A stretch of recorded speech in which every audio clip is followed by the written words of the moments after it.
Enhanced Efficiency Model or the EnEf model is a parametrized scheme selection model or a product selection model.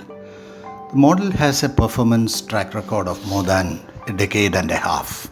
The model has evolved over the years and has been upgraded from time to time, and it has withstood the test of time and has proved that it helps us to make appropriate, well-studied choices based on a comprehensive set of selection factors or criteria. Generally, when we select a fund or a product, the usual tendency is to focus on the more recent performance or the latest returns and decide about investments. In other words, we look at the short-term performance and more often only the short-term returns. The level of risk which a scheme carries is not known. The shortcomings of such an approach is completely eliminated by the EnEf model. The model considers two sets of factors. The first is risk-based factors and the second is return-based factors. There are a number of statistical factors or selection parameters that make the EnEf model, and they are either risk-based or return-based. The two sets of factors have more or less equal weightage in the EnEf model.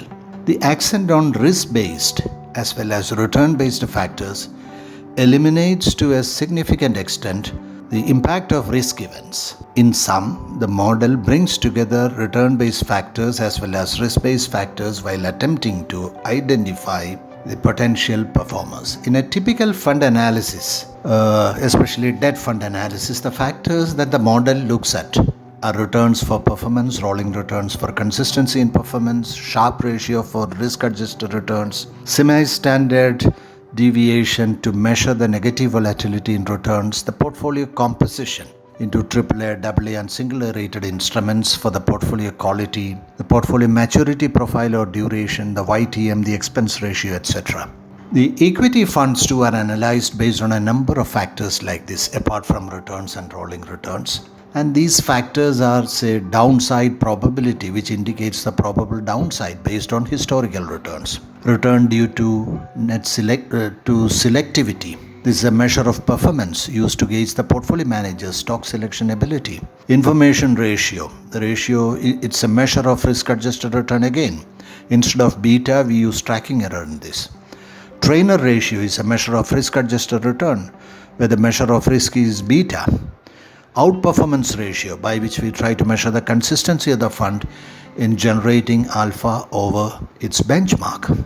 This selection process using EnEf model or enhanced efficiency model, there are 4 stages in the selection process. In the first stage or the alpha stage, we apply some hygiene factors like a minimum size for the AMC, AUM or assets under management, a minimum size for the scheme AUM or the scheme assets under management, a minimum track record for the scheme or period of existence. Those schemes or products which successfully sail through the first level, that is the alpha stage, go through the beta and gamma stages. In those 2 stages, the beta and the gamma stages, we apply the selection parameters, mostly statistical parameters which I just mentioned a short while back, pertaining to quantitative and qualitative aspects. Schemes get evaluated on the criteria and the weightages for each criteria. Finally, we get a ranking of the schemes 1 to 10 or 1 to 15 or 20. From this ranking, we select the top 5 or 6 funds as the recommended funds.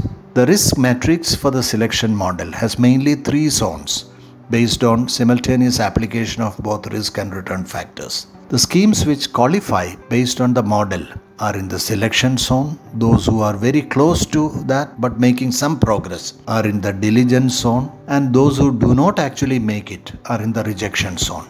There are certain advantages of using this model.